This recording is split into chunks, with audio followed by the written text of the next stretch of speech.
Lang gelede in Vormland het daar 4 vriende gewoon. Sirkel, driehoek, vierkant en reghoek. Hulle was mal daaroor om saam te speel, maar het dikwels gestry oor wie die beste vorm was. Een warm dag het hulle besluit om 'n piknik te hou. Elke vorm het iets besonders gebring. Kyk my heerlike koek.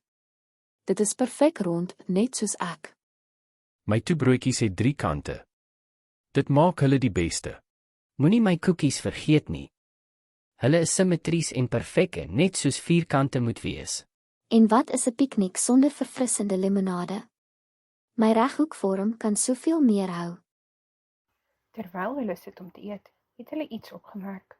Hulle verskillende vorms pas perfek by mekaar. Wat 'n pragtige pikniktoneel maak. Hulle het besef dat elke vorm op sy eie manier belangrik is. Sjoe, alles lyk ongelooflik.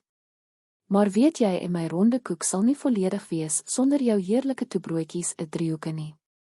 En my toebroodjies sal nie so lekker smaak sonder daardie perfek gevormde blokkie koekies nie. En daardie koekies sal te soet wees sonder jou verfrissende limonade reghoek. Saam maak hulle die perfekte piknik. Dit lyk of ons almal mekaar nodig het om die perfekte piknik te hou.